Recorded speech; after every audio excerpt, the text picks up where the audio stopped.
Yo, what up, y'all? It's your boy Rob coming back at you once again with another live stream. So before we get started, you already know what to do. If you're not subscribed to the channel, make sure you hit the bell icon twice. Smash the like button, share this video out to all of your followers, and let's get it cracking, all right? So shout out to everybody who is in the room. If you guys can hear me okay, make sure you guys give me a thumbs up or a radiation emoji in the chat. If the sound sounds kind of funny, kind of weird, kind of janky, give me an angry face in the chat or a thumbs down, and I will work on it, all right? So real quick, while you guys are doing that, y'all know how we do. I'm going to shout out the early birds in the building. Shout out to the early birds. Good to see each and every one of you guys here. We got my man Jay Bird in the house. We got Tori and Rain Reloaded in the building. We got Volvo to Love in the house. We got Terrence Jackson in the building. We got Tabith Mutining Wendy. Shout out to Tabith Mutining Wendy. We got Val Williams in the building. We got my man PD Chicago B1 up in here. We got JB Easy in the house, and we got Tedra Mitchell. All right. So shout out to everybody. It's good to see everybody. All right. So you guys remember, we got that goal, 200 likes. All right. So smash that like button up, share this stream out. I apologize. Your boy is in a rush. We're going to try to get this one in and out. I was in such a rush last time that I did not get a chance to do the thank you to the end of the stream contributors that I usually do. So I want to apologize to everybody for that. All right. And I want to make sure that, you know, I didn't upset anybody by that. So I apologize. I promise this time at the end of this stream, if there are anybody that are contributors to the stream, I will definitely make sure that I shout you guys out. Shout out to Lloyd Sky 9. What's good with it, bro? And we got Hurricane IQ up in here. Good to see all of y'all. All right. So what we're going to talk about is Matt Walsh. All right. And I don't know if you guys know about this, but Matt Walsh has a rant about quote unquote race mixing. He has a rant about race mixing. Now, this goes hand in hand with that premiere that I dropped on the other channel this morning about the quote unquote genetics. We're going to listen to Matt Walsh. We're going to talk about some of the things that he's saying. And then we're going to go into some interesting trends that are happening in the United States, because I find it funny that these people are sitting up here talking about what will versus won't happen in a small town. And I don't know, man, come 2025, they might actually have a hard time filling up a small town while they're talking about what's going to happen in one. They might have a hard time populating a small town. So let's take a look at this. All right. We're going to listen to this. And this is an excerpt from a clip from a YouTube channel called The Majority Report. And I'm sure people are familiar with the Majority Report.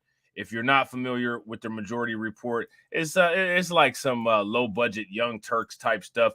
They got this guy on there named Sam Sneeder, and they got this chick on there. I think her name is Emma Vigeland. I don't know if you guys saw, but she's the one that made Tim Pool have a full-on meltdown recently. So shout out to my man We Lit, and shout out to John Guillory. What's good with y'all? So let's check this out. All right. I'm going to try to run this as fast as I can because this video here is about 27 minutes. I want to get through all of it, and then I want to get through as much of these next two articles that we can get through, because I really want to try to wrap this up and not do a part two. Phobia almost to like its natural endpoint. Every other issue for him, you know, he has to be, in his mind, I feel like, on the edgier side of the spectrum, because Matt Walsh is just not very talented. This is him basically in talking about great replacement theory without saying the. So you guys know, right? We talked about that whole replacement theory, Kalergi theory. We talked about all of that on the live stream that I did on BLR1, and also a clip dropped this morning where that particular topic was covered, right? So to reference the terms that are being discussed here, everybody knows this whole quote unquote replacement theory, right? Which again is interesting because there's no replacement theory. The only thing that has actually been done in actual human history is that the very people that fear this replacement theory literally did that to other groups of people. They literally came here and replaced Native Indigenous people. They've been working to try to replace Africans, destabilizing the government, strangulating the economy. These people are practitioners of replacement theory. Nobody is replacing them. There's not a bunch of white people walking around with African last names that don't know how to take care of their hair, unless they had a ratchet, you know, mom or dad. You know what I'm saying? And I'm not talking about the black one, the black parent. I'm talking about the white one. Those are voluntary interracial relationships, right? Not people that are born as a result of slave breeding, right? So they just completely leave that part of history out. Nobody's coming for these people. Nobody's checking for them. Nobody cares. If anything, the biggest enemies of these people are other people like them. The biggest enemy of the United States is Russia. The next biggest enemy is China. They can't even be honest. They have no integrity. They can't even keep it real in the face of demise, which is exactly the face that they're in, is the face of demise. There is no such thing as great replacement. You know what I'm saying? Torian says, "Is that your brother on the far left?" That's hilarious. He might be. I don't know. You know what I'm saying? No, I'm just playing. Nah, he ain't. So that my question for you guys is, who's actively trying to quote unquote replace these people, and how are they doing it? Now, there's evidence of us being replaced, right? Very clear evidence. We got a whole group of people here who literally, right? Not just during the times of slavery, but even to today, they're still attempting to erase our history. And they do it on a media scale, and they do it on a conversational level. You talk about racism, the first thing somebody says is 400 years ago. What are you talking about? 400 years ago. What the hell are you talking about? You think that racism was one isolated event that happened 400 years ago? Why is my last name closer to your last name than it is to somebody from an indigenous tribe or somebody from Africa? Why is that? Because you all have been great replacing people. Why do Filipino people have Spanish last names, ladies and gentlemen? That's my question for you guys.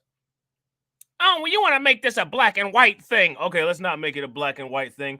Why do Filipinos have Spanish last names? Is it because all the women just fell head over heels with the white men when they came over there and just all decided to, you know, bust it open for them and get married? Is that how that went? I mean, if you listen to Pocahontas, you know what I'm saying? That's what they'll tell you. But is that actually how that went?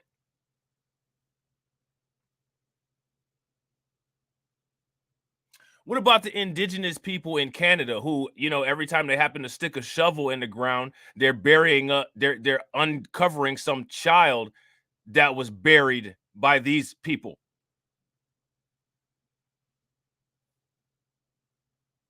Yeah, what about Mexicans, right?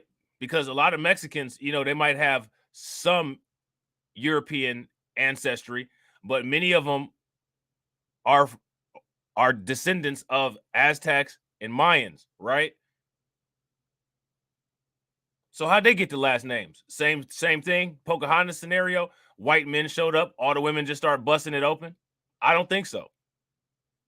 I'm pretty sure that's not what happened. Now, that might be what these red pill content creators want you to believe, and some of the black pill clowns. But yeah, that's not quite true.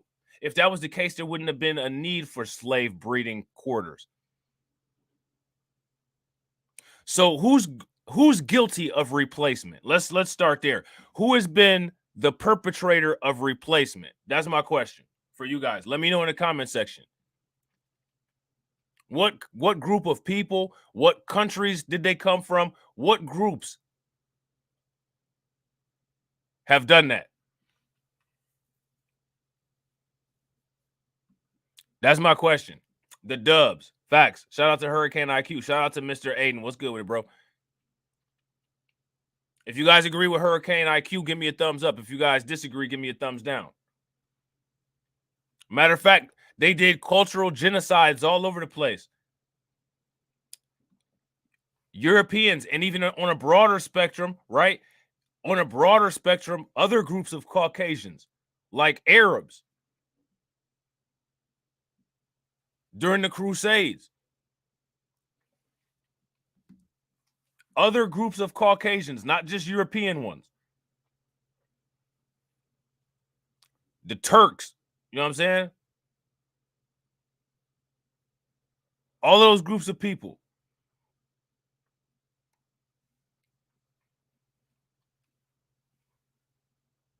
The present day people from the Mediterranean, Greeks, Armenians, all those people, other groups of Caucasians, they're all guilty. They've all attempted to replace other people based on their own genetic paranoia. Still genetically paranoid. Words great replacement theory, but here he is on his program. And so there are really two parts of the story. The first is the story itself, which is the demographic trend, where whites are trending towards extinction in the United States. Like that's Now, let me ask you guys a question. Do you guys think that they dug their own grave? Do you guys think that whites are trending towards extinction in the United States, as Matt Walsh says, as a result of their invention and perpetuation of racism?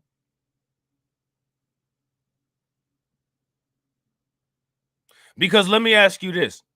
How do you lead in every category and still find a way to die out?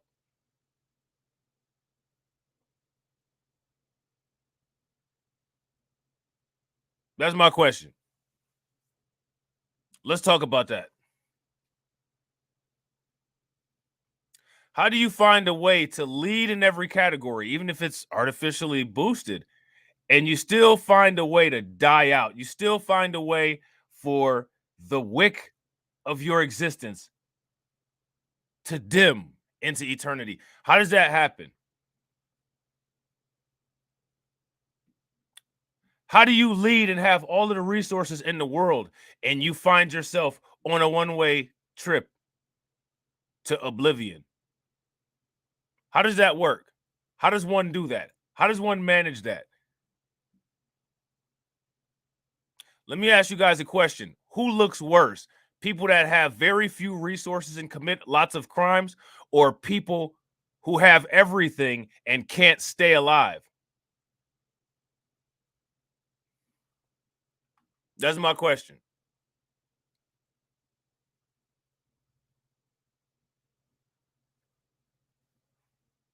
Well, all those European wars, I guarantee you those didn't really help the numbers. The Dark Ages, the medieval period, World War I, World War II, Ukraine versus Russia. Shout out to Anubis. What's good with it, bro? I'm sure those things didn't help much, right? But at the same time, there's the genetic integrity issues. But remember, it is this group of people that have the biggest problem with cross-cultural relationships. They try to create systems where cross-cultural relationships and things like that can be weaponized against the people who have less power in society. They did this all to themselves.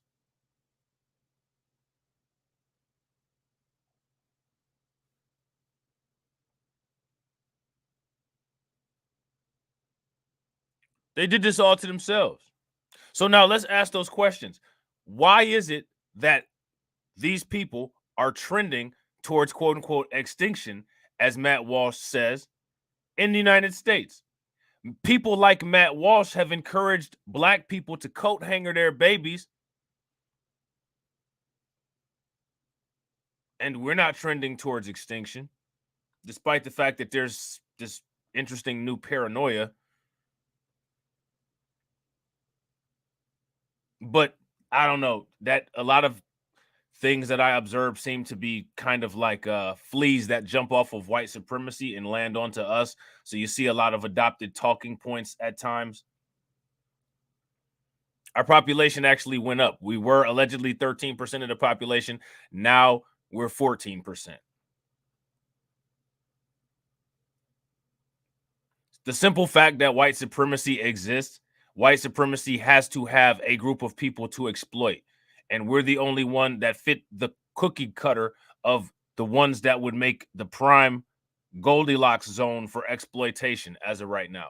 So they're not going to take away the base of the pyramid scheme that they have set up.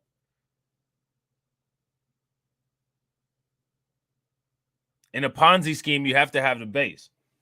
You know what I'm saying? So Matt Walsh is outraged. He's concerned. He's concerned that in the United States, a certain group of people might not be able to populate a small town. That's what the lyrics that Jason Aldean came up with should have said. We're trying desperately to populate a small town, going to fertility clinics and such, because just creating kids is way too much. We tried it in a small town. You know what I'm saying? Prenatal vitamins are at an all-time low in small towns. Baby bottles, formula, and Enfamil all-time low. Thank goodness, because as a result of the Russia-Ukraine conflict, baby formula is at an all-time supply shortage. Not really doing much to help the case. Then not to mention the monkeypox epidemic. That's not, creating new babies. My man. That's creating super spreader adults. It's not creating new children. Then not to mention, they want to spread the rainbow all over the world. We don't need you to spread the rainbow all over the world. A heavy rainstorm and some good sunlight afterwards can do just a good enough job of that. But I digress. That's the way it's headed. What? And then the other part of the story is the veil of silence around this issue, the wall that is erected around it. What wall of silence? That's literally all you hear. You have white children, white 18-year-olds, literally going to their schools and deleting people, going to Tops in Buffalo, deleting people as a result of the fear of extinction. Peyton Gendron wasn't quiet about this, was he?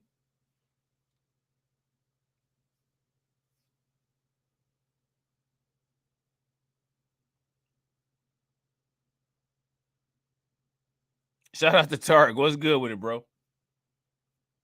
Let me ask you guys a question. Was Peyton Gendron quiet about this issue? He felt that he could quantitatively ease the depleting numbers if he mass deleted a bunch of black people in Buffalo.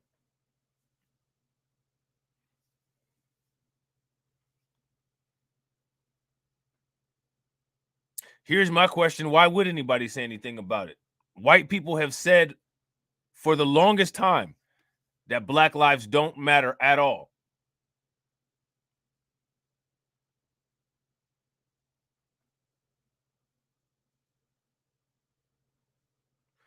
This is the same group of people that took the original phrase was Black Lives Matter too, right? Because two means also, right? They took the two off of it and tried to make it as if it was some kind of exclusivity phrase. Whoa, white lives aren't involved in this? Everybody knows that when it comes to the way that society is set up, society caters to white life. That's why in white neighborhoods, they have fertility clinics, and in black neighborhoods, they have abortion clinics. And these same people that get paid and get kickback from the abortion clinics want to sit there and finger wag at black people, black women mainly, about having abortions while getting a paycheck from the abortions that they're funding.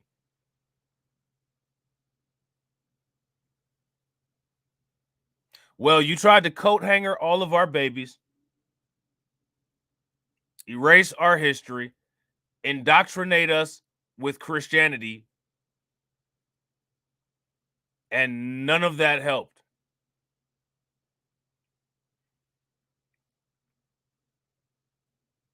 None of that helped.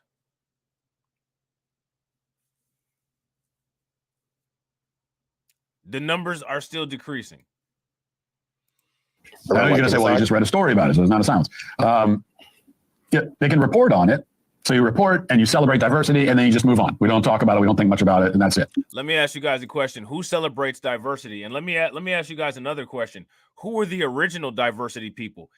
The very people that complain about an ethno-state are the very people that went and diversified everybody else's ethno-state.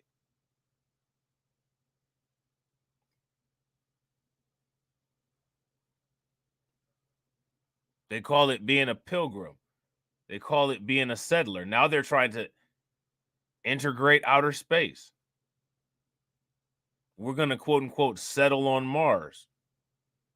We're going to quote unquote settle on the moon.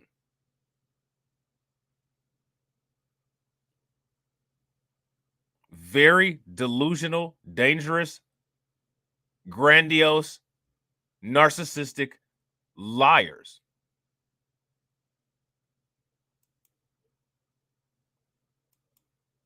This is what's called you made your bed. Or actually, I should say you laid your casket.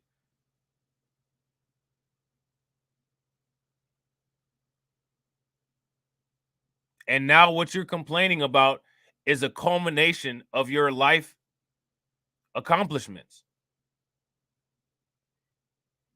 This is what you are to be proud of. This is what we worship these people's ancestors. George Washington, the founding fathers.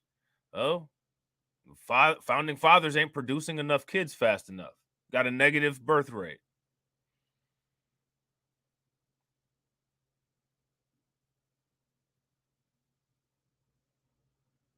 I don't, it is what it is. I don't know what's expected. Okay, if you're worried about your population, then do something about it. How many abortion clinics are in white neighborhoods? How often is abortion marketed to white people? What is this guy complaining about?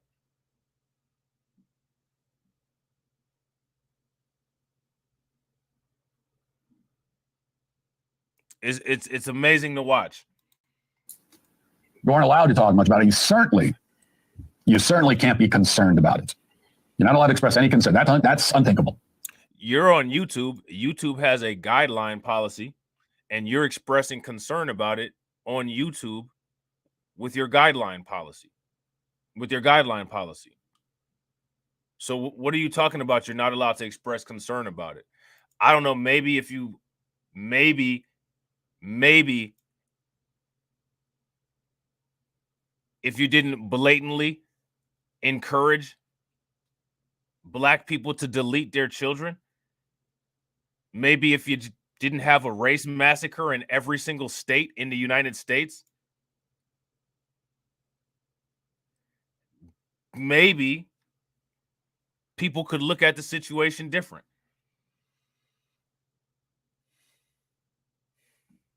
I don't know what to say. But you're talking about it, so you're not being censored. You have about 2 million subscribers. You're not being censored. What are you crying about with your fragile ass? I want to ask you guys a question in the comment section. What's this guy crying about? Who's stopping him from talking about it? Oh, because I'm talking about it, and nobody's stopping me from talking about it. So why would you be stopped from talking about it? You're on Rumble. You got multiple platforms with way more subscribers than you deserve. Is it that nobody's talking about it, or is it that nobody cares? Let me ask you guys in the comment section. Is it that nobody's talking about this, or is it that nobody cares? Which one is it? Yeah. To hear that whites are on their way to minority status and the white population is declining, the worst thing you could possibly do is to talk about it at all is already a problem. But to suggest that there's any reason at all to be concerned about that, or to be anything less than. Let's hear the concern. I want to hear why there would be concern. I mean, white people are super people, right? They don't need any advantages for anything. So, I mean, like, honestly, if the white population shriveled to only one person, I mean, because they're so extraordinary, that one person got it, right? I mean, that's what they've been saying. That's what Charles Darwin said. That's what the bell curve said. So, I mean, what you worried about?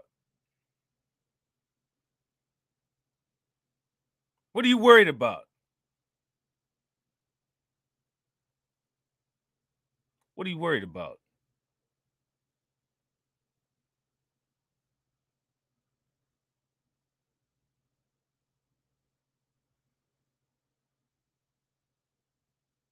What you worried about?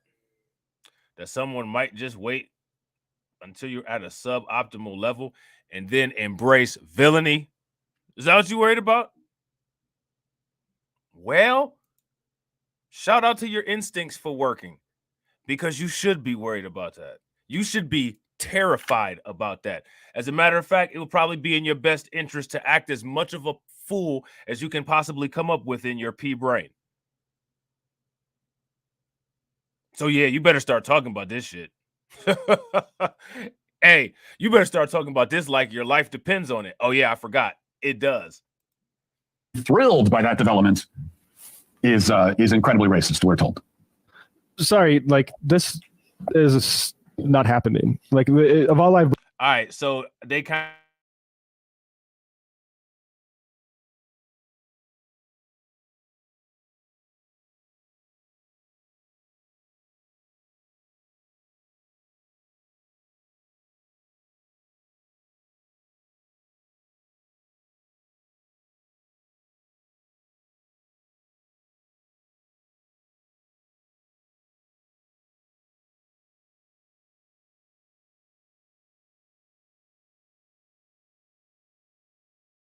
Looks like we got some technical issues going on. Okay, there we go. There we go. All right. Yeah, we had some technical issues. Hold on real quick. Let's see here. All right, let me see. Okay. Yeah. We know that it's like it doesn't even need to be said, but I'll say it anyway because we all know that's true. But we know that the continued existence. I'm sorry. Okay, and that's a really like the continued existence. The continued existence. What? It doesn't sound like there's going to be a continued existence, but so let's just say the theoretical or the hopeful continued existence. What was going to come after that? So now let me ask you guys a question, right? If everybody loves everybody and we're all in this together as people, right? It doesn't matter who's a minority or who's a majority because we all got each other's back and we all take care of each other, right? The only problem is that that's not how it's been, buddy.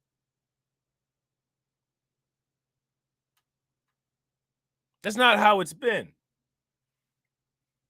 And honestly, when or if at whatever point this happens, I really hope people make sure that they galvanize and really, really, really make sure that they understand, make sure that non-white people understand what they've been a part in this entire time.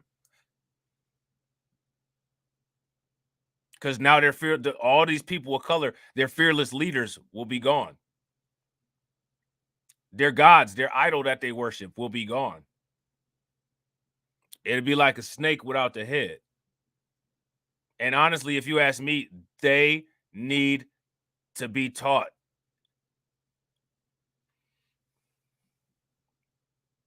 Your leader's gone.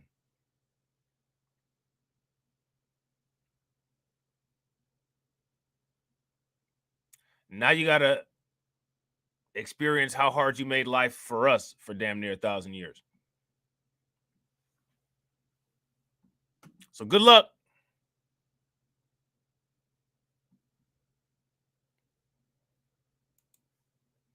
Like it doesn't even need to be said, but I'll say it anyway because we all know that's true. But we know that the continued existence of any other race of people is considered deeply important, and the preservation of the historical. Really? Our continued existence is considered so important that people like Matt Walsh have encouraged generations of us to coat hanger our babies. Our existence is so important that they have us in areas where our water is toxic. Our existence is so important. We were expendable property until the 1800s and then not given human rights until the 1960s. Yeah, I don't think so, Matt. I think you're living in a delusional world. I've heard politicians say that that whiteness is imperative to American culture. It's the ingenuity of the white men that established the United States that give it its cultural strength. I've heard people say that. Marjorie Taylor Greene was one person that said that. She agreed with Nick Fuentes when Nick Fuentes said it. I've never heard even a black politician say how quote unquote good black people are.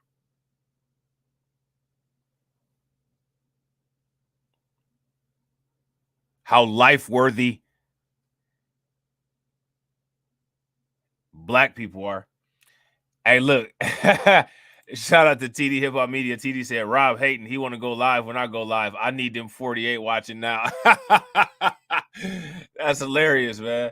Yo, make sure y'all go and check out TD's video when y'all get done over here. You know what I'm saying?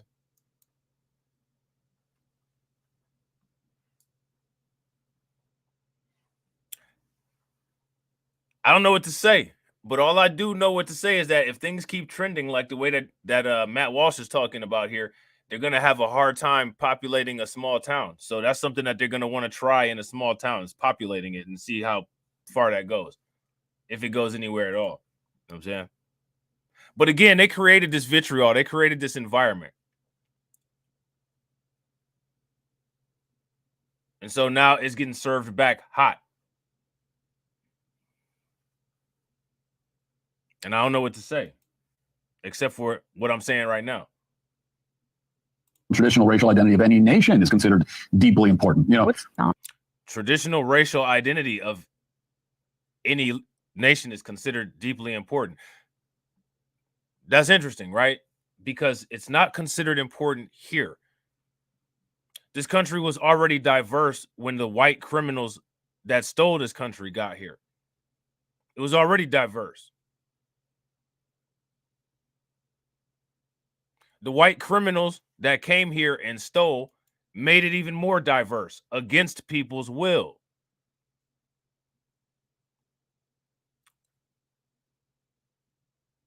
Slavery and Jim Crow make up a big part of America's racial history, and people like Matt Walsh are too cowardly and too weak-nerved to talk about it.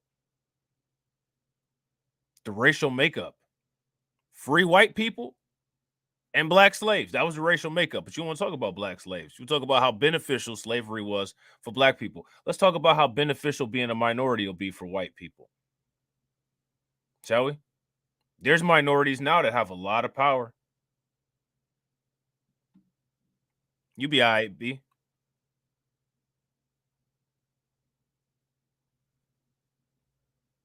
It's minorities running around out here every day. You be all right, B. You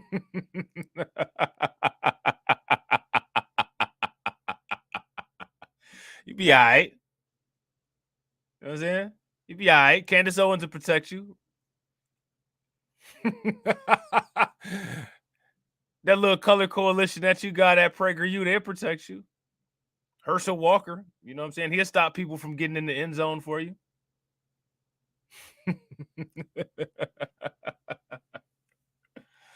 Let me ask you guys a question. What is the racial identity of the United States?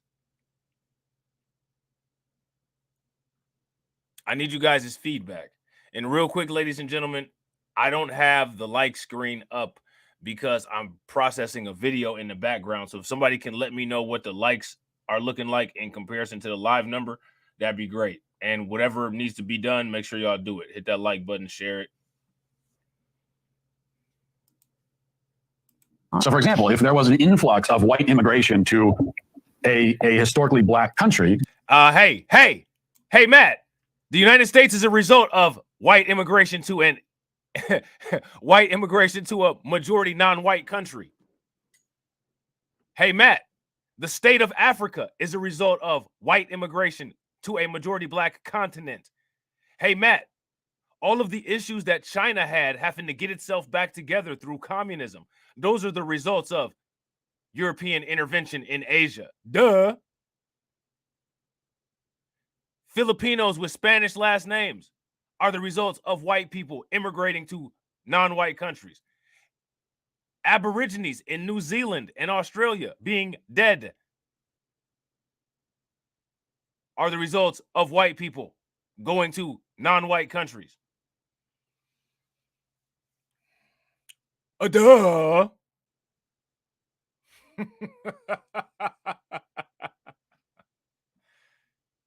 So, you see that what happens?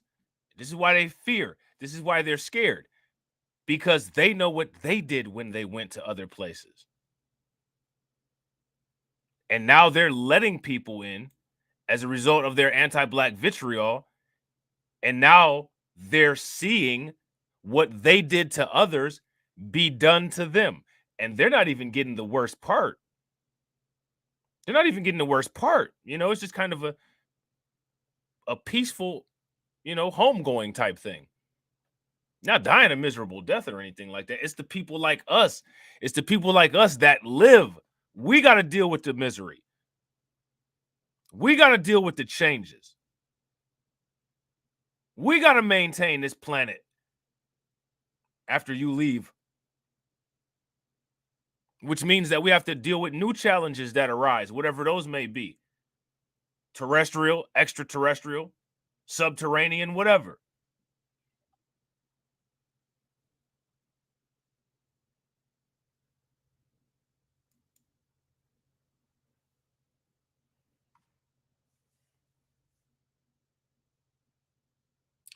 It's the survivors that have to deal with the world, Matt. Not the people on hospice going out calmly, sucking morphine until they don't breathe anymore.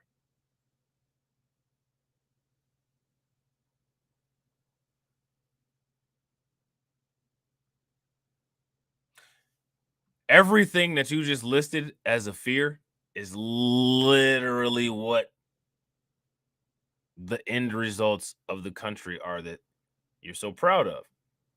So since you're so proud of that, you should be encouraging that for other people, which is what's happening right now. But for some reason, you have misplaced outrage. I don't know. Like South Africa? And that was resulting in a giant demographic shift wherein it was becoming a predominantly white country rather than predominantly black.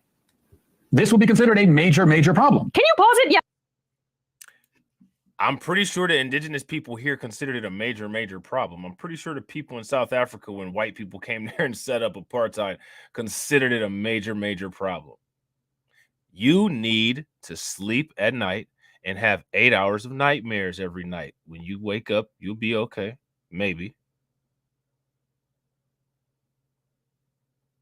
As you lose power, guarantees are also lost. This is a it is what it is situation. Would you guys agree? If you guys agree that this is a it is what it is situation, give me a thumbs up.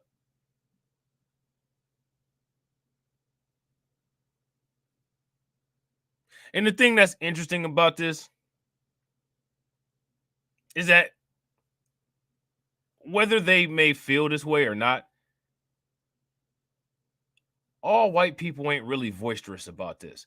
It only seems to be the racist ones that actually make it known that this is something that they're concerned about, which, in my opinion, validates the fact that racism is absolutely the evolved result of the instinctual fear of genetic annihilation.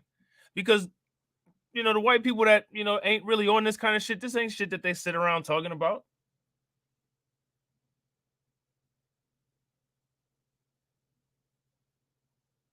You only get this kind of rhetoric on certain corners of the internet and certain channels.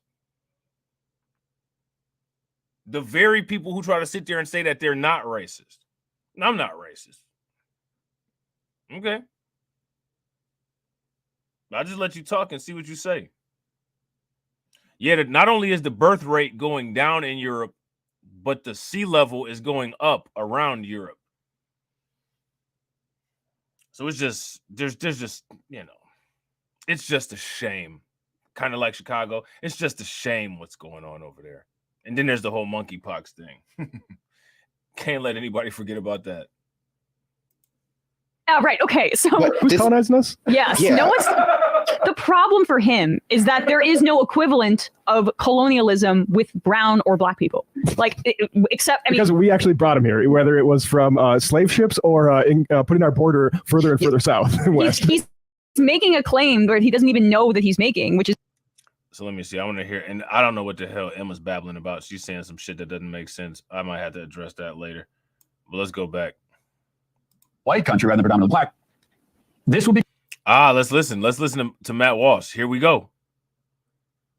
Of course. And again, remember, these are the very people who say that it's not about race. Now, wait a minute. It's not about race, right? Nothing is about race until it is.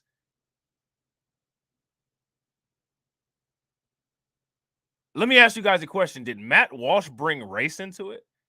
I mean, I'm not trying to be funny, but aren't testosterone counts and birth rates decreasing around the board? I mean, like, I don't understand why you want to monopolize the conversation, Matt. This is something that everybody deals with. And, since everybody's equal, we can't really just put the focus on what you have going on over there. We got to look at everybody. We got to look at everybody. We got to benignly neglect your issue.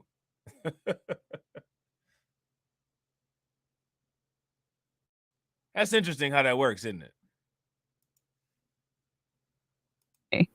Demographic shift wherein it was becoming a predominantly white country rather than predominantly black, this would be considered a major, major problem.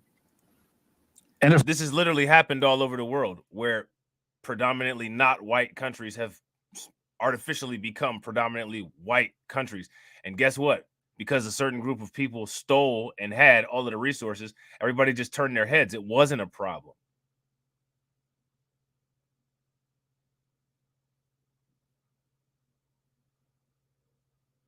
It wasn't a problem. But now it's a problem because it's a problem for you.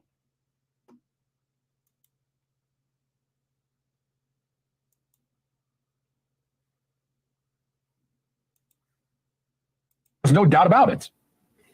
And yet, in the reverse, it is either neutral or cause for celebration. But really, it should be a cause for celebration. No one's celebrating anything. And you know what? This pertains even to the animal kingdom. I mean, you can think of there's a particular type of, I don't know, hummingbird. Invasive species discourse. Mm-hmm.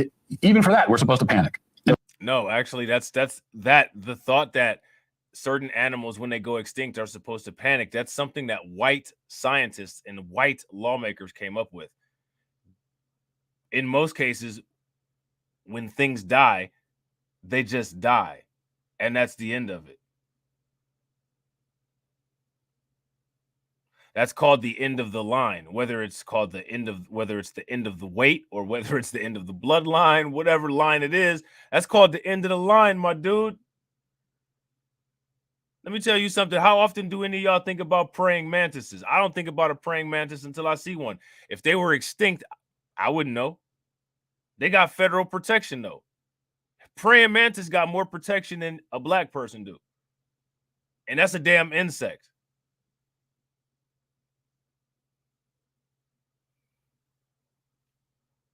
And that's in a WS system of what they feel is human equivalency. Maybe that's why people ain't really just falling all out to get y'all on some life support. And then, there's nothing humble about it. You do shit like steal Henrietta Lax's HeLa cells.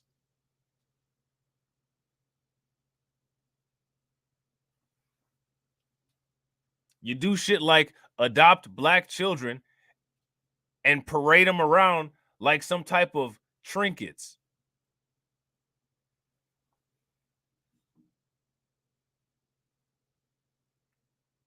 I don't know what to say. Here's my question for you guys. What do you say about something like that? I mean, most people aren't really saying anything. And the fact that most people aren't saying anything, that's not even enough for him. He wants everybody to just start crying and, oh my God, what are we going to do?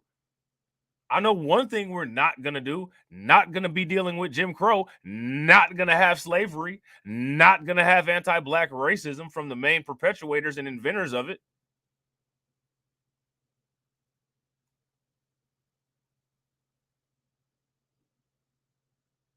Not going to have people trying to manipulate our history.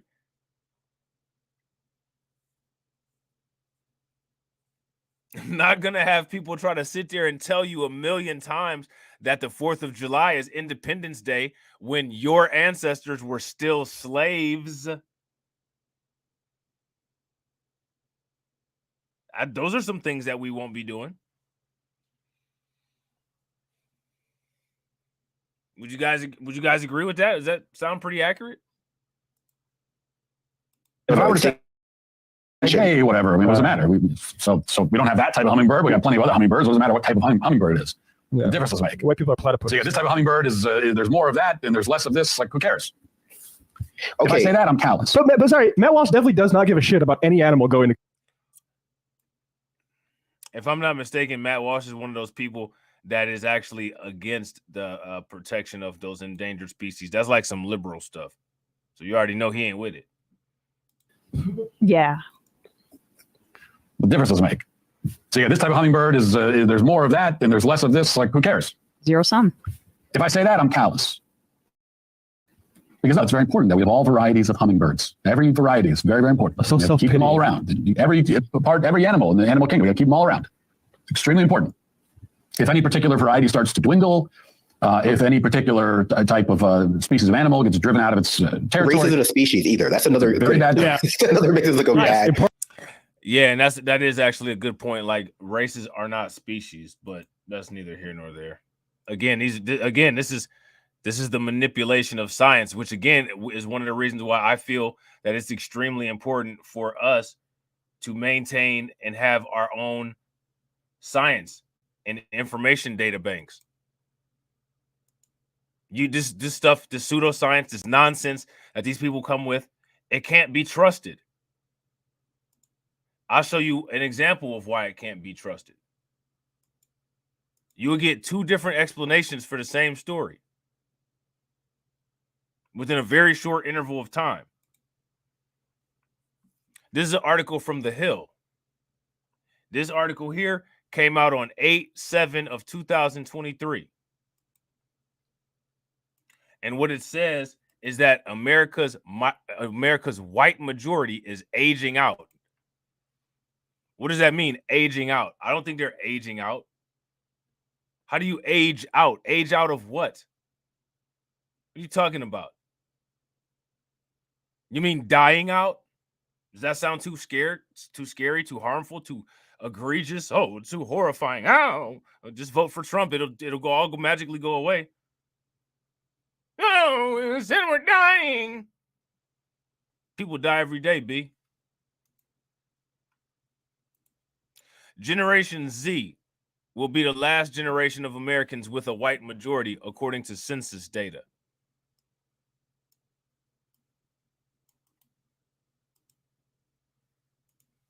Now, people should be looking at this kind of information and starting right now, coming up with long-term political strategies.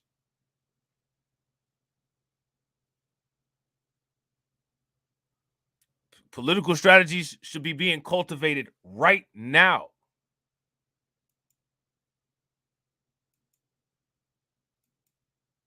The nation's so-called majority minority arrived with Generation Alpha, those born since about 2010.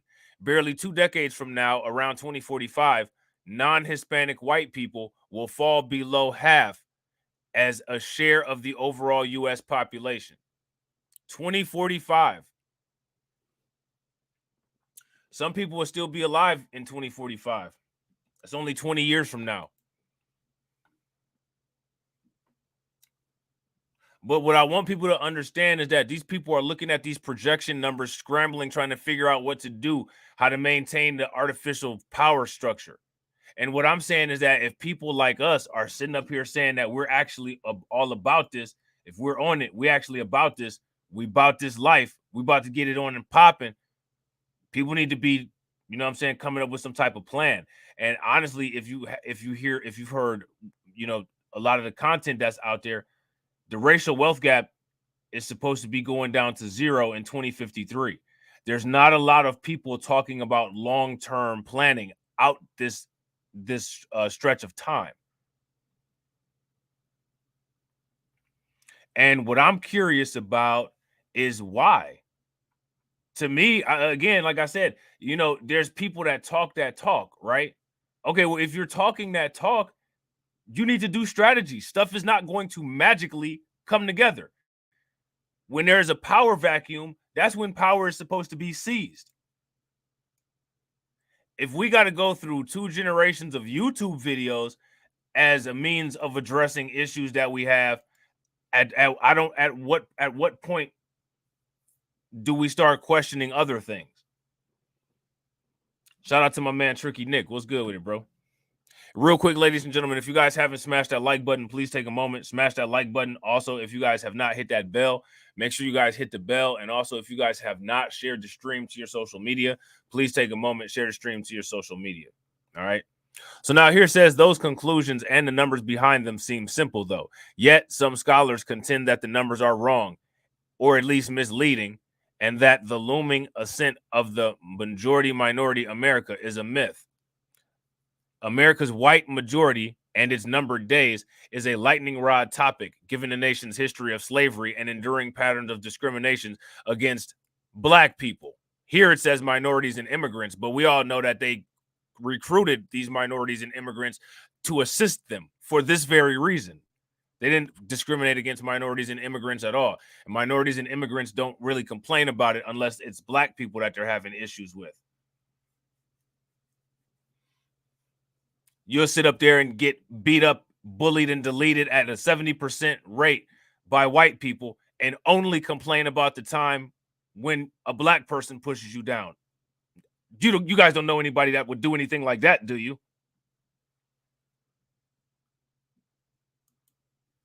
So now here it says demographics and economists celebrate the nation's growing diversity as vital to a prosperous future. Other voices vilify racial change as a threat to the nation's white heritage. Well, the nation doesn't have a white heritage.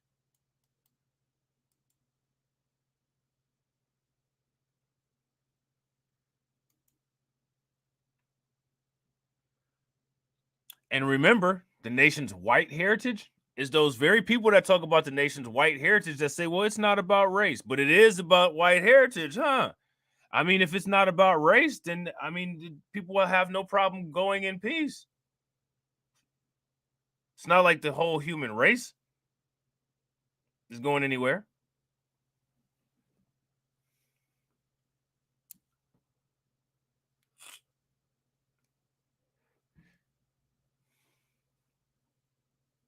But now, all of a sudden, it's all about race.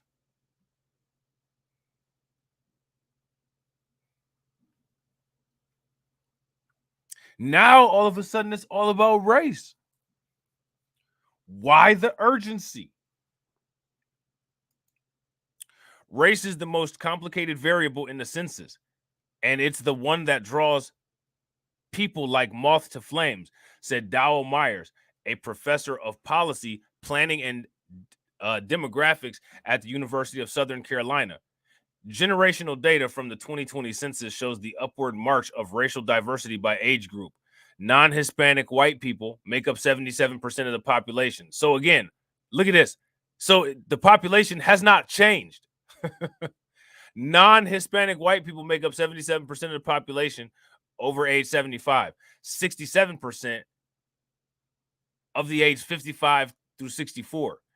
55% of 35 through 44, and barely half of 18 through 24.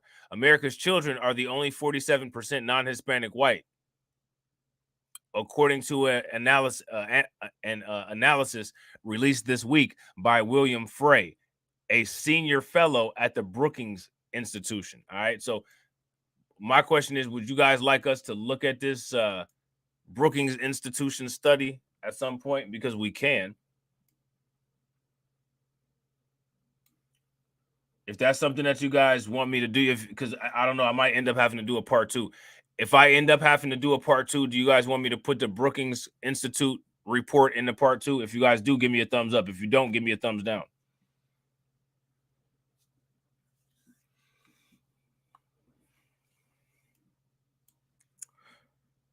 So now here it says, in decades to come, that wave of diversity will wash across generations, yielding an America with no single racial group that can claim a numerical majority. Now, do you guys think that this was planned?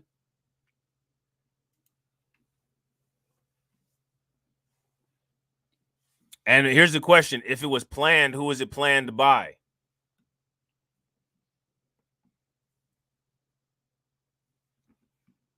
That's the question. By 2045, according to census projections, non-Hispanic white people will fall below 50% as a share of the American population.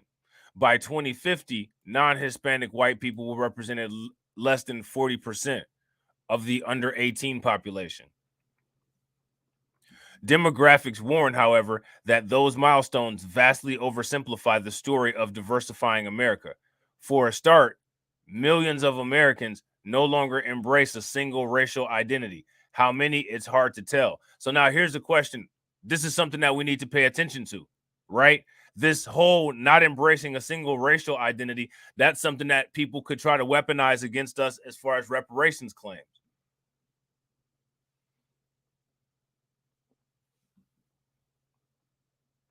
And you know, for some odd reason, white people have this very odd connection between race and gender. And I'm telling you guys, in the future, the next thing that'll be happening is if you wake up and you feel like you're a black person, it's illegal to say that you're not, because you're allowed to identify as your psychological race, which will be the same thing as gender. You know, there's sex and then there's gender. There's going to be race and then there's going to be psychological race.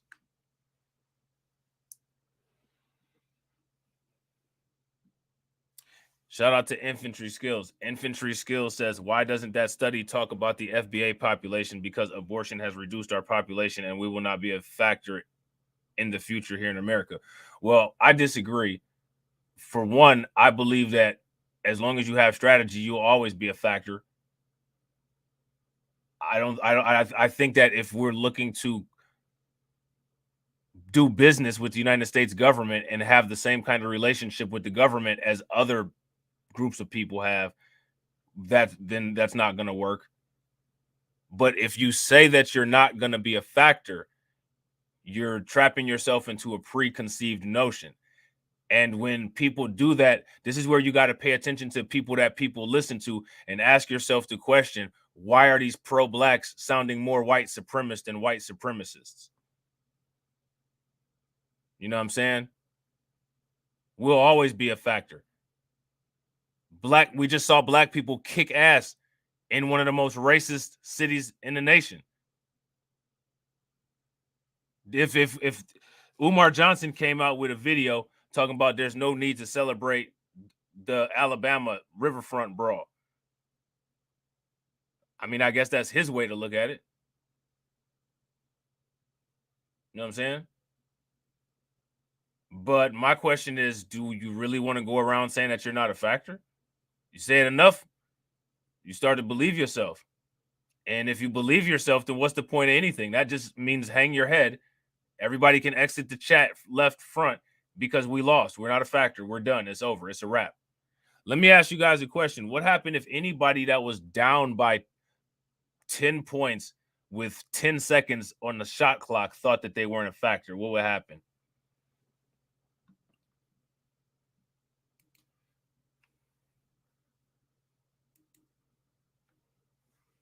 And one reason that the study doesn't talk about FBA population is because FBA is popular on YouTube and the U.S. Census doesn't give a shit about FBA. They give a shit about shit that's standardized. The closest thing to what they care about that has any kind of tracing to the government is the designation of freedmen. If people want FBA to be something that is actually recognized by the government, then that's what we need to be doing, is working towards making that shit recognized by the government. The government ain't gonna put that shit on the census just because a bunch of motherfuckers on YouTube are hashtagging it. It sounds nice, would be nice, not reality. Dr. Claude Anderson had a whole thing set up with Native Black Americans and shit like that, and nobody even did, you know what I'm saying? That didn't get anywhere. So there's got to be a concerted effort to push to actually have that designated as a group. Recently, the U.S. Census is actually accepting. They're actually accepting suggestions for new ethnic groups.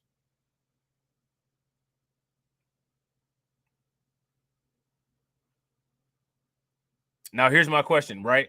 Knowing that the United States has been accepting suggestions for new ethnic groups, has anybody followed the procedures to get FBA recognized by the U.S. Census Bureau? It's not going to do it itself.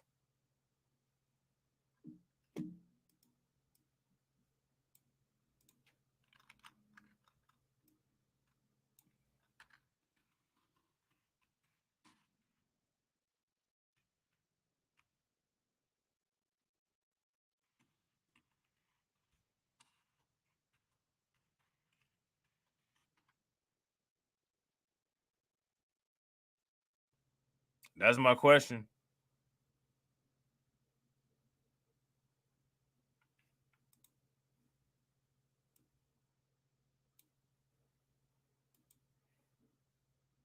So I don't know. You know what I'm saying? I'm not going to go through this article. I can put this in the chat. But I'm going to show y'all something real quick.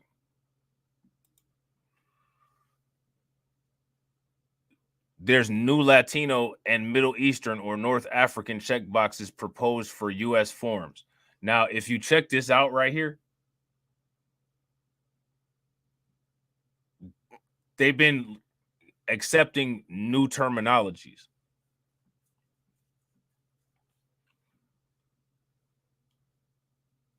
Now, I know Syrians had to go through the U.S. Immigrations and Customs Services Department of Homeland Security court in order to get the designation that they got, which they got designated as white through a court case called Dow versus the United States. But I mean, my thing is that, you know, that sounds nice in general, but like none of that shit is just going to appear like a rabbit out of the hat. If people want to do it, people got to do that shit. And I agree, Cameron, neither of those are racist. You know what I'm saying? So shout out to Infantry Skills. Infantry Skills says, Blacklight, in comparison to other birth rates in America, we are stagnant to abortion. Now, here's my question. Who's putting guns to people's heads and making them abort their kids?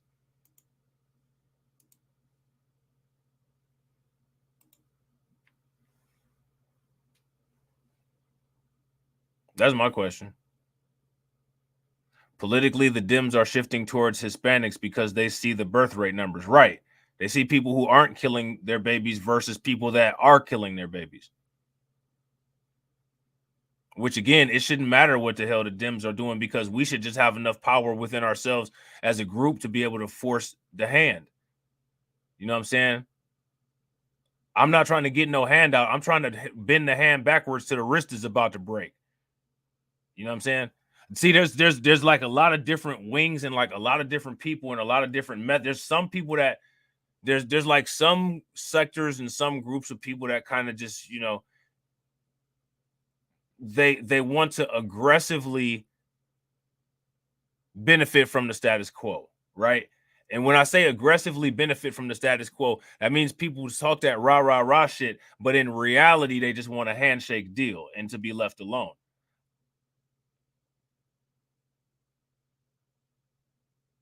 That's not my goal or my vision.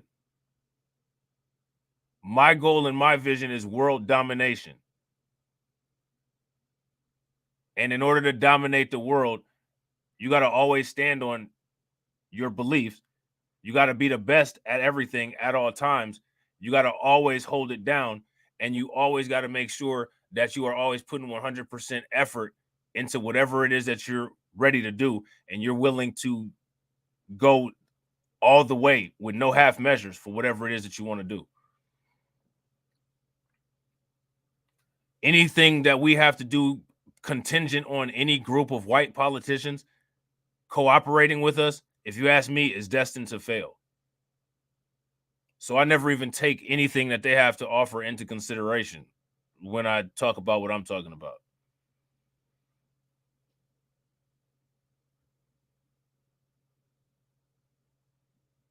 Here's my question: why are people killing their babies? Who's putting a gun to people's head and making them believe just white propaganda? That's my question. Let's start there.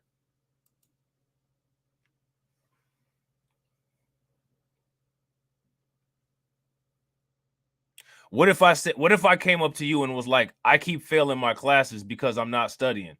I don't know what I'm gonna do. You know what I'm saying? If I don't get like a 2.5 GPA, I'm gonna fail. You would probably look at me like I'm crazy, right? And then if I said, well, this motherfucker over here studies all night and they get all A's, and I don't know, man. Like, I wanted to be the valedictorian, but I think they're gonna be the valedictorian. You would literally look at me like I'm insane. Right? I know I would look at somebody like they were. I would probably not only look at somebody like they were insane, but I would ruthlessly make fun of them to their face if they came to me with some stupid ass shit like that. You know what I'm saying? So now think about how it is when we're like, these people are creating a bunch of children and we're aborting our children. Okay, simple, very simple. Stop aborting. You know what I'm saying? Like, it's nobody that got a gun to their head. People can read, people can figure things out. People are expecting, you know what I'm saying? People are expecting these organizations and people that have a vendetta against them to throw them a rope to get them out of a pit. You don't think that rope gonna have barbed wire on it? You don't think that rope gonna have poison on it?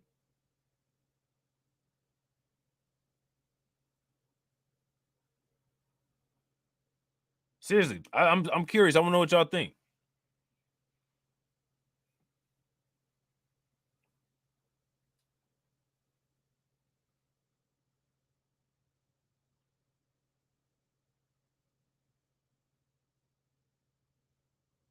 It's a fact. I gotta agree with Tricky Nick. Relying on the enemy is wild. It's what and the United States government is directly our enemy. The United States government is literally the organization that benefited economically from the institution of slavery and made the shit legal. Not to mention, the report came out from Reuters. There's over 100 lawmakers that are adosos in Washington, D.C. right now. But what it is that what I noticed is that there's a failure to start problem. And if you ask me, the reason why there's a failure to start problem is because a lot of times people just repeat stuff instead of actually using critical thinking.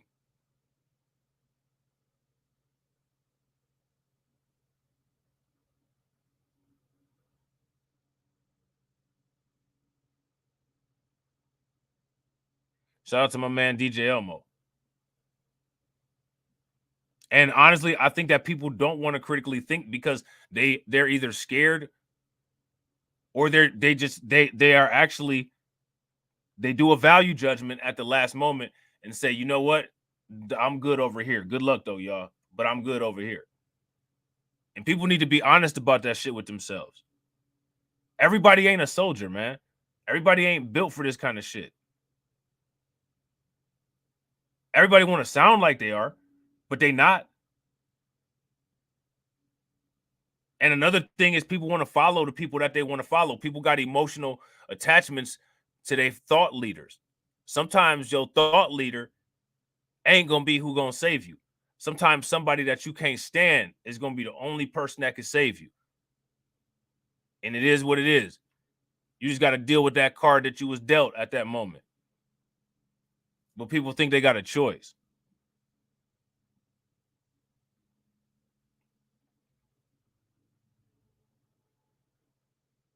People think they got a choice.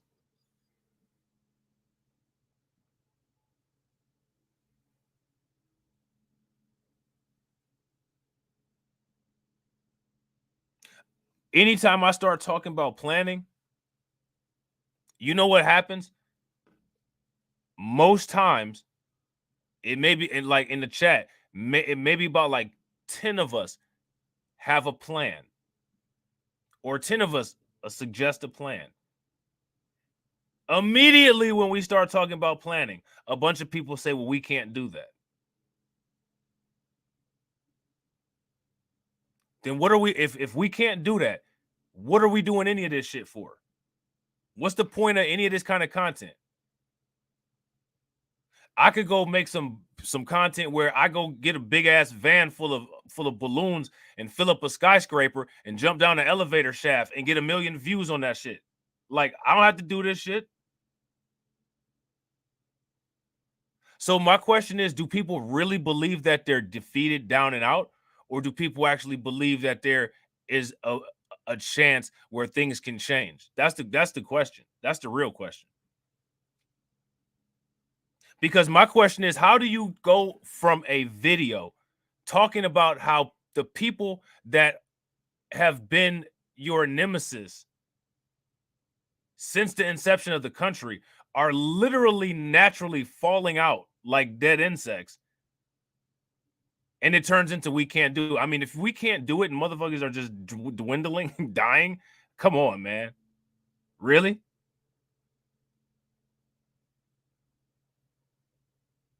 But again, it's the programming that people get. A lot of times people say that they don't listen to white supremacist content creators. They don't listen to white content creators. I only listen to black people. You know what I'm saying? What kind of black people you be listening to that tell you that you can't do shit?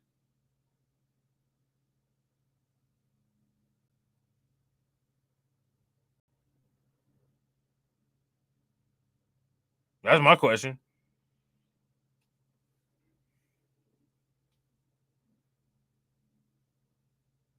I mean, if the way that people say that they only listen to black shit, I mean, I would think that I'm listening, you know what I'm saying? Everybody in the comment section feel like they strong enough to lift up a car over their head because they got so much energy. That's not the reality, though. I'm trying to, and I always am trying to figure out the disconnect. Like, I don't understand it.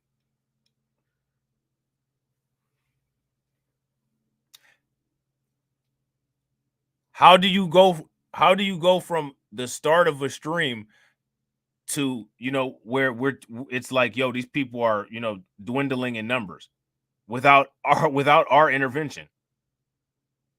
Let's create strategy.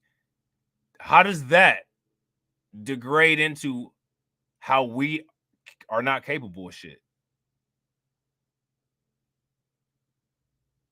There's one thing that we are capable of. We're capable of at least maintaining our population at least a steady amount. That's something that they're not capable of. Who is it that tells people these kind of things? People be saying that all they listen to is black content creators. But I don't understand what black content creator would set somebody up for their own demise. Because a lot of shit that I hear is demise talk. But then when TD Hip Hop Media do a video talking about how stupid people are for voting Democrats for 60 years, the very same people that's talking about demise talk will sit there and tell TD Hip Hop Media, all you do is talk doomsday talk. All you doing is fear mongering. This is where people start telling on themselves.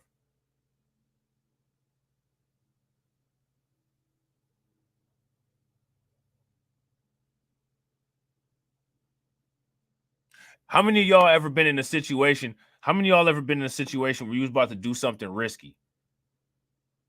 Whether it was something illegal, whether it was something you knew you was going to get in trouble for, and you had a partner with you. It was your brother, it was your friend. Shout out to Jermaine. What's good with it? Somebody was with you, right? And y'all was like, yeah, we about to go do this dirt. You know what I'm saying? It's about to go down. Bet. It's about to be lit. Y'all get right to where y'all about to do something at. And then the other person like, man, I can't do it, man. I can't do it. Oh, I can't do it, man. I can't do it.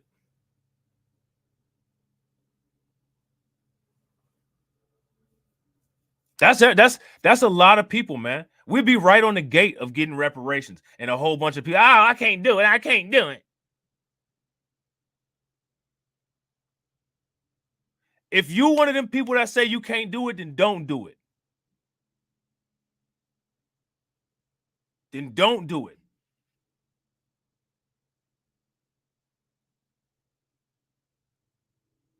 That's why I got a smaller audience than most people on YouTube, because I rock with people that feel that they're capable of doing it. It's only capable people only in my chat. Not Scooby and Shaggy dudes. Courage the Cowardly Dogs.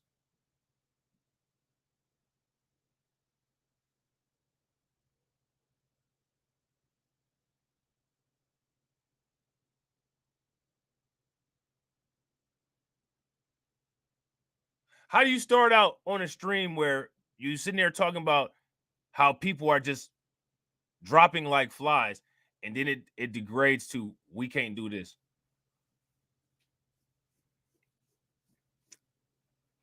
What can't we do? Shit. We can open up a whole bunch of funeral homes. We could buy up a bunch of land and dig a bunch of plots.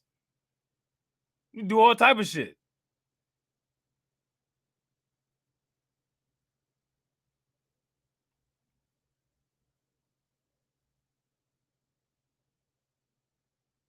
Yeah, Courage the Cowardly Dog do be putting in work. So do Scooby and Shaggy.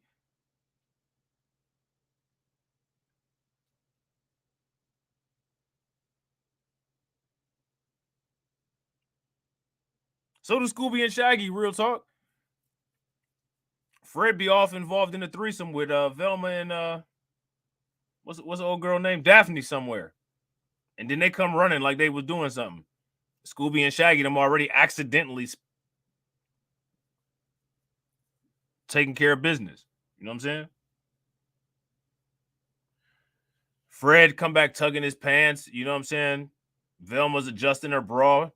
Oh, Scooby and Shaggy, where you guys been? Oh, we've been searching and looking and where you guys been? Scooby and Shaggy like, oh, zoinks, we took care of it already. Yeah, Terrence said he's gonna start an urn company. Why not? Plenty of ashes. There's gonna be plenty. There's gonna be plenty of ashes in 2045. Shout out to my man Mike Mellis John. You know what I'm saying? So like my thing is like, yo, I'm not trying to sit here and give a speech because I don't like doing that. You know what I'm saying? I don't like doing that. But what I do like to do is try to encourage people. You cannot have a defeated attitude. The whole purpose of everything that we've been through is to make you think, anytime you think about getting out of pocket, to not get out of pocket, to stay in pocket. Nah, staying in pocket is helping to support the shit that we up against. You got to get out of pocket and stay out of pocket.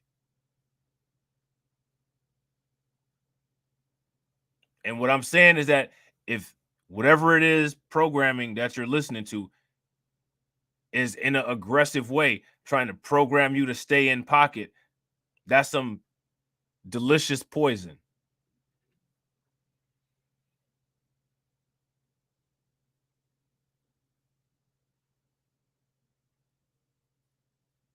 That's some delicious poison.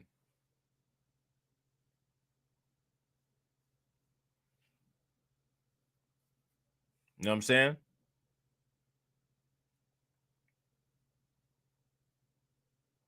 People got to figure out what it is that they want. How long we've been talking about value chains now? There's people that's out here making moves using extra political means. Anytime I see some content about that, I try to show people that, like, yo, look.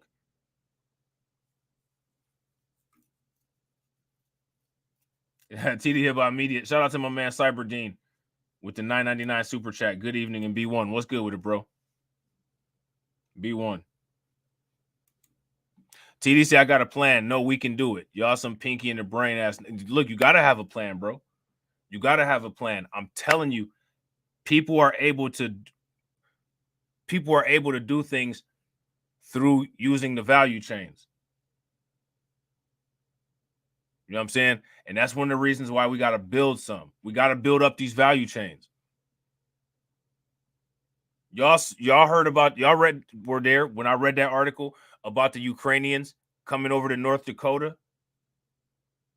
You know what I'm saying? They already have a job laid out for them, making enough money to where they're going to be able to come there and not ever have to struggle with poverty because they're coming into a job already, because a Ukrainian man there owns a gold field.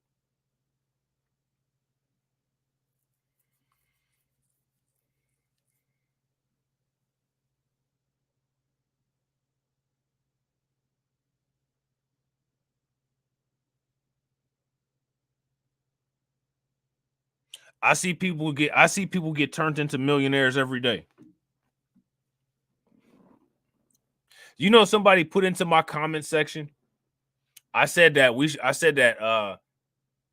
that guy's name Reggie Ray? I said that Reggie Ray should get $4 million. Somebody actually put in the comment section, they're on better footing than us. What's that have to do with Reggie Ray getting $4 million? Real quick, ladies and gentlemen, shout out to Val Williams with the $5 super chat. Val says we need to plan and strategize, and I agree 110%. Show Val some love with some radiation emoji in the chat.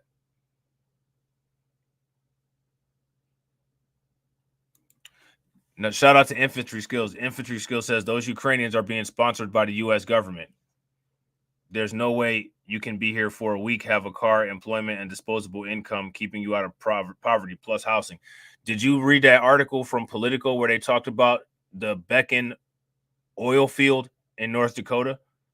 There is actually a way that can happen. Some of it sponsored by the government, but some of it not sponsored by the government. Like there is indeed an actual way that can happen. Just because it's not something that we're currently doing doesn't mean that it's impossible. What it means is that other people are effectively doing it, and we're watching them do it, and we're watching ourselves not do it. That's what that means. Now, we know that everything about Ukraine is being sponsored by the government, right? They've given Ukraine billions of dollars, right? But most of that is in military aid. There's a company called Beacon, if I'm not mistaken, I think it's called Beacon Oil in North Dakota that's owned by a Ukrainian man. He's setting up these Ukrainians that come over to the United States with jobs at that oil field. You know what I'm saying? Also, remember, the United States government is our enemy. Our enemy is not going to set us up to be in a position to where it can fight us. Here's my question. When people go and circle the block on their enemies, when they get done shooting, if anybody survived, do they hand them a gun full of clips or do they ride out? Like, anytime we bring up what the United States government is doing, it's futile to me. I don't understand why the United States government also facilitated us being slaves.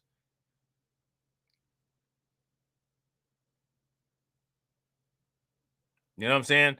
If you ask me, right, it should automatically be understood that the United States government is not going to work with us. They're gonna work against us, and they're gonna do opposite of whatever it is that we're trying to do, right? So if you ask me, right, and I don't want you to think that I'm picking on you, Infantry Skills, because I'm not. Just follow where I'm going. Bringing up what the United States government does or doesn't do is futile. It's a waste of time. The only time that it's worth anything is when it's time to embarrass people during political season. But we know that they're not going to do anything. We already know about the benign neglect memorandum. So we got to do all this shit ourselves and then utilize the power that we get from what we make to bully the government.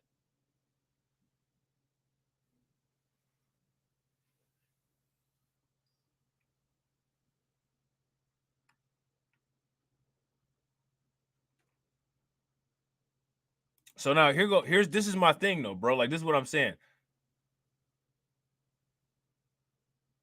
this whole thing about people fleeing and shit, right?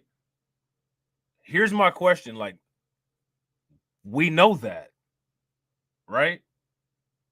So now my thing is like, what is repeating that somebody's fleeing when we know that that's what they did? What is that doing to give us more power or to improve our status here in the United States?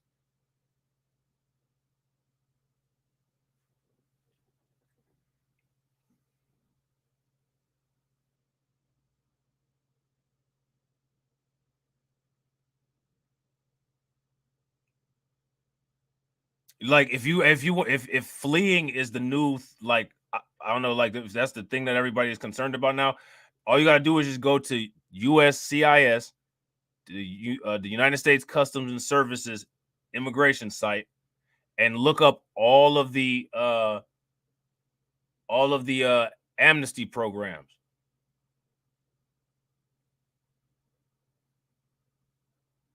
And now my thing is that here's my question, right? How many military trained people do we have here? So let's just say, for instance, our economy crashed tomorrow. How many people know how to load up some clips, load up some mags, and take to the streets and be able to protect their family like a guerrilla soldier? How many people in here are capable of doing that? You capable of cutting the throat?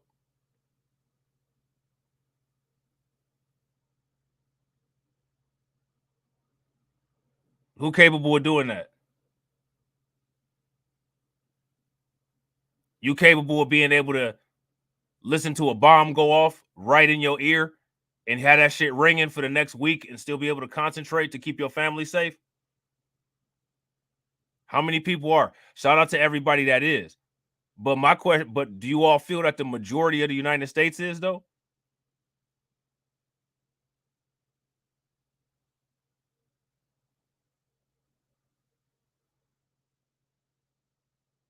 Are the majority of the United States? I don't think the majority of the United States is.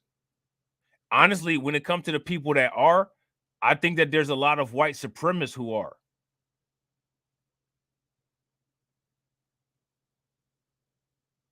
So now, if shit hit the fan tomorrow, what are most people gonna do?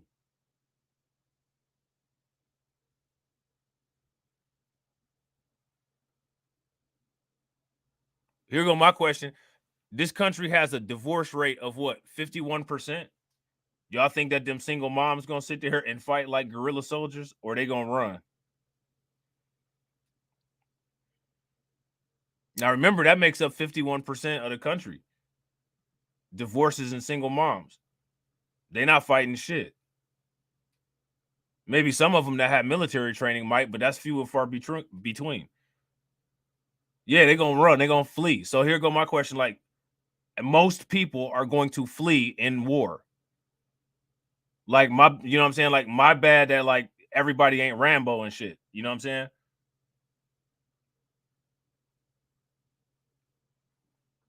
Like, is it safe to say that most people aren't Rambo? Most people aren't Arnold Schwarzenegger in Predator. So now my thing is, like, again, we know this shit. We know that most of these people are coming here with an agenda. Knowing that these people are coming with an agenda, my question is, what are we doing to counter it? Because as much shit as we sit there and talk about somebody that flees, they come here and flee, and they're finessing the government that we still trying to finesse to get reparations from. So what do that say about what we're doing?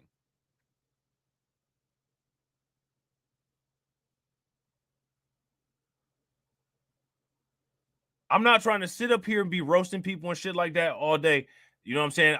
I want to get on the United States government's case. I want to make these motherfuckers pay.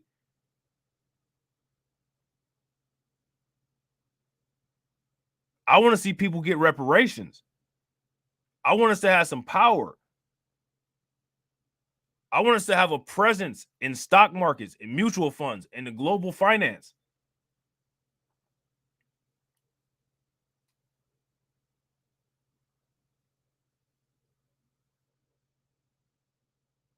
So once we get past that, everybody's not Rambo and they fled. Now what? What is that doing to get us power? If you ask me, everything that we do should be about getting power.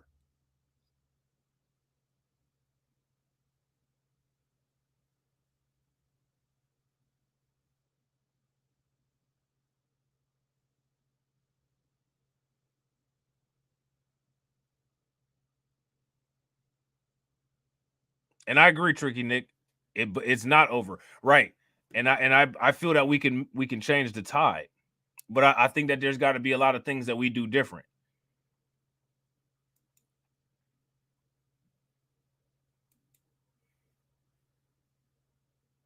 Shout out to my man Jared. What's good with it, bro? Did I see OG Patrice come in here? Shout out to OG Patrice. I could have sworn I saw OG Patrice. Shout out to Shamika. So here goes my question, man. Like, okay, like I said, everybody fled. Now what?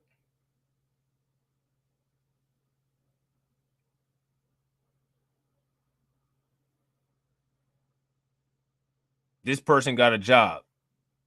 The United States gave him $1 million. They didn't think about this. They didn't do anything, and they got everything that we do everything to get. But we still doing the same shit.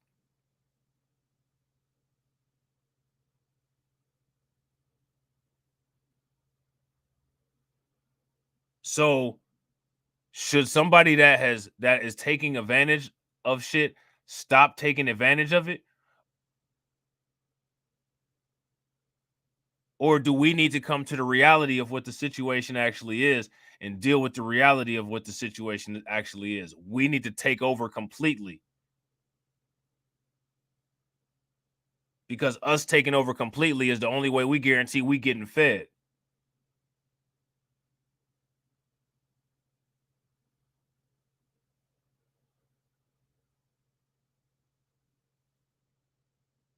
That's my question.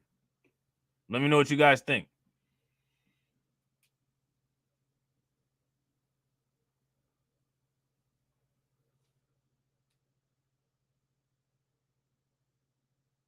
Me personally, like, you know, as far as these bots and, you know what I'm saying? Like, as far as like, you know, people that be talking shit that's non-FBA and shit like that, none of these people have any power. None of them is going to write my reparations check. They're not going to do shit. And once we get actual power, we can actually deal with them appropriately. You know what I'm saying? I'm trying to get power. I'm trying to do shit like when somebody say some crazy ass shit, we can jack up the electric price to $100 a kilowatt hour until we get an apology and free shit for the next 10 years. I'm trying to bully people. You know what I'm saying? I'm not trying to be nice. I want people to hate me when I die because of the ideas that I put in people's heads of what we're deserving of.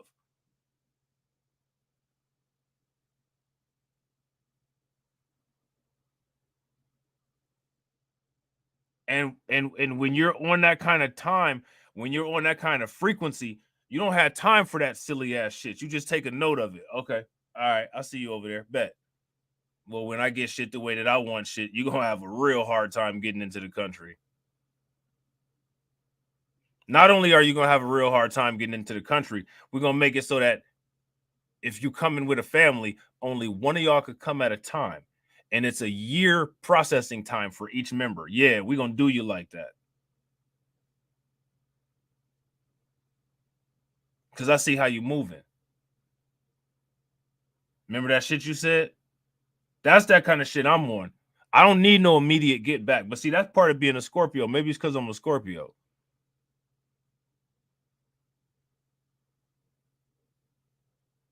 I want that poison to get all inside of your veins and all throughout your body. And then you start tweaking about a week later. And I start picking with you while you're tweaking. See, that's what I want to do. You know what I'm saying? I don't want no immediate shit.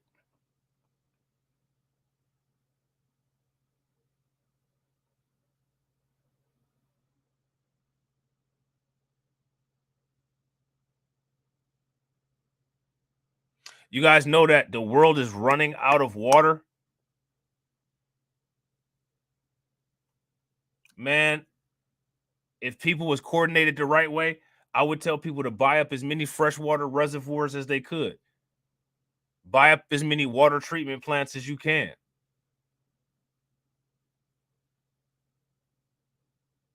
Soon water is going to be like gold. It's going to be so scarce. Now, you know people can't live without water. Get all the water, jack up the price.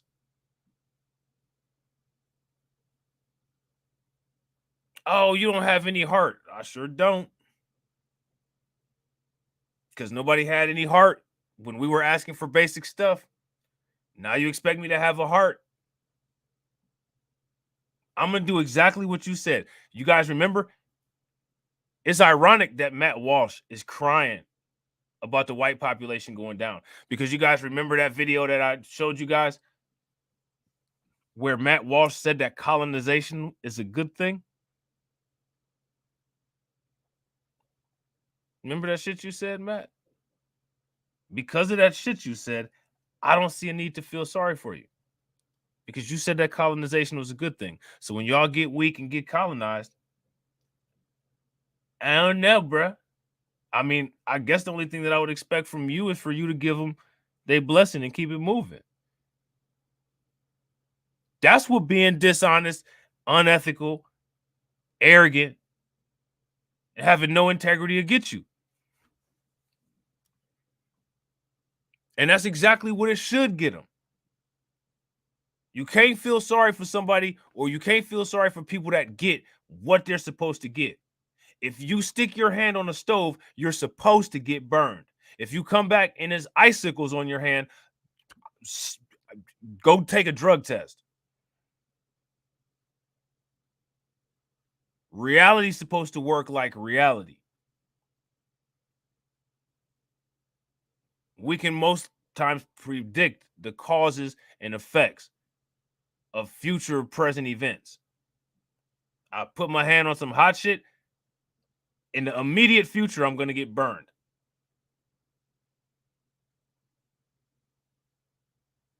You know what I'm saying?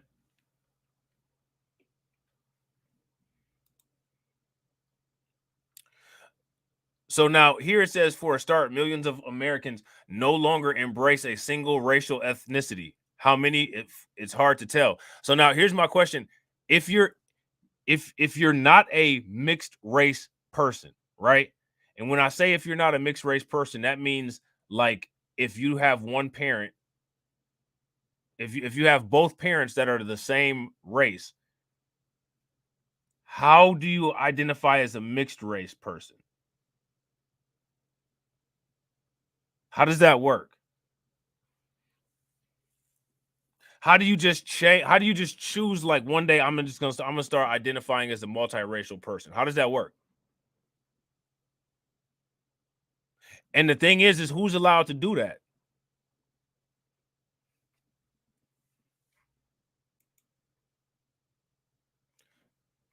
So now here it says America's white population is aging out. Again, what my question is, what is aging out? What does that mean? I've never heard of aging out until I read this. That sounds like dining out. Well, we about to go eat out. You about to go age out? About to age out of what? Your life? You know what I'm saying? That's what you about to do. You about to go age out of your life? What is aging out, and how does one do that? I know what dining out is. I know what going out is. I know what takeout is. What is aging out? Is that what the dinosaurs did? So now here it says, going back to those census projections, by 2045, more than 18 million people will claim 2 or more races. Why? Is the population of biracial people really going up that fast? Honestly, I don't think that these people here, I don't think that these are actual biracial people. I think that these are people who are one race that just have to be special. Like people who are born one way and just have to be special.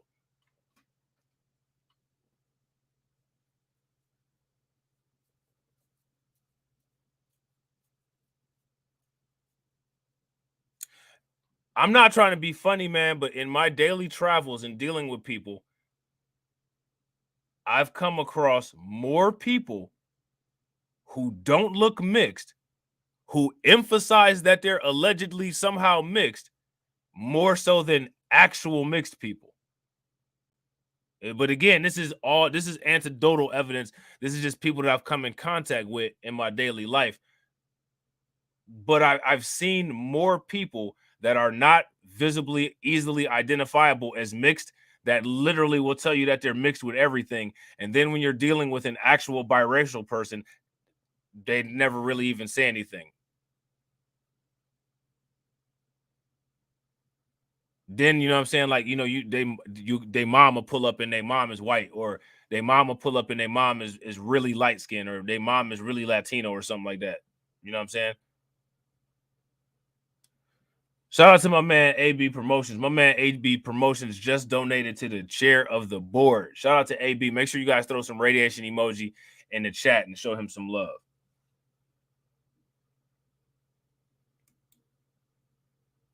And now here go my thing, right? It's perfectly okay. Like if you're mixed or if you're multiracial, you know what I'm saying? I got, you know what I mean? Like that's fine. But those aren't the people that I'm talking about. And y'all know who I'm talking about. Y'all know the people that I'm talking about because y'all have seen them. Y'all have dealt with them before.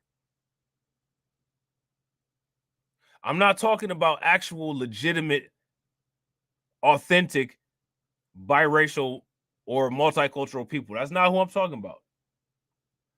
I'm talking about them ones that don't have any kind of accent. Those ones who have literally no identifying features. The ones that can't speak a lick of any kind of language if you ask them. But they straight up tell you X, Y, Z. And you sitting there like, okay, sure.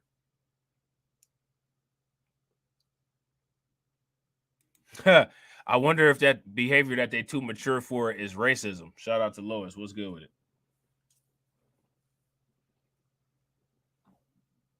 That's just weird. Sometimes I be looking at people like that sometimes. I hear them talking and I'll be like, okay, all right. I don't say much. I just whatever. You like it, I love it. I ain't saying nothing. So now here it says subtract them from the total, and the population of non-Hispanic white people leaps from 49 to 52% of the remaining population. Their majority status is restored. So again, one thing that's really good about this article is showing the quantitative easing techniques that can be utilized to manipulate these numbers. Do you guys see how easy that is? Look at how easy it is to manipulate them numbers, man. So that's something that people got to keep track of. And again, that right there is one of the reasons why, if you ask me, I feel that it is extremely important. It's extremely important for us to start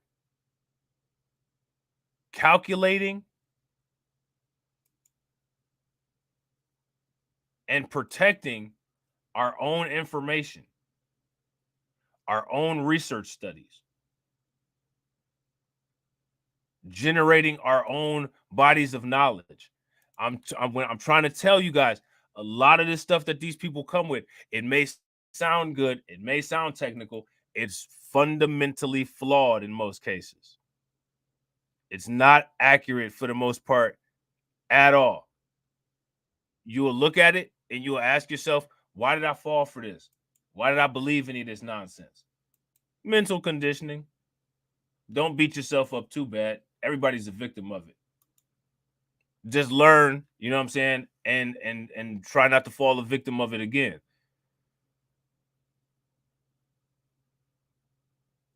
Nobody's perfect. You know what I'm saying? I see people beat people up on YouTube and stuff like that all the time. You know what I'm saying?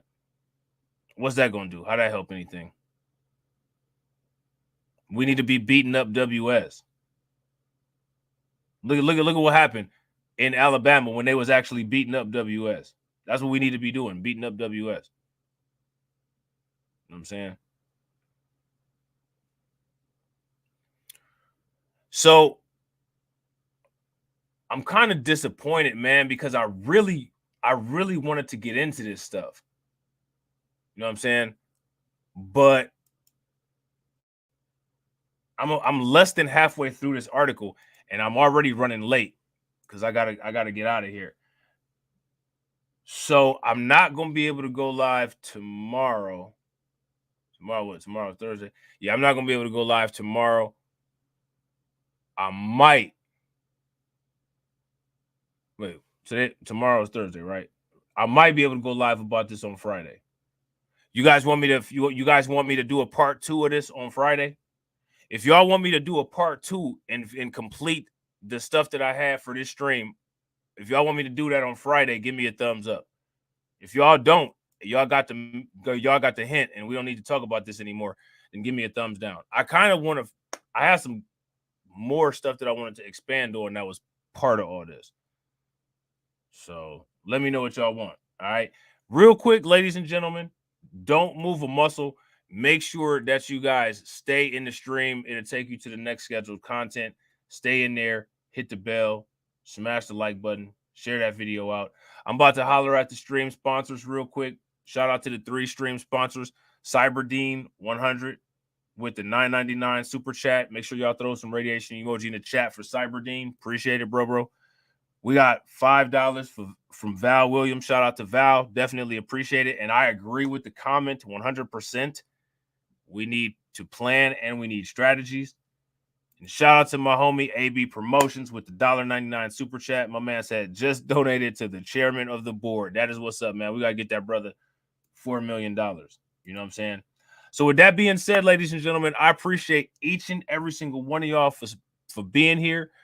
I hope to see y'all on Friday when I go live and complete this topic.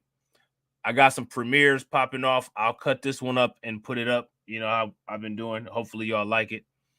And I will catch you all on the next video. All right? Peace.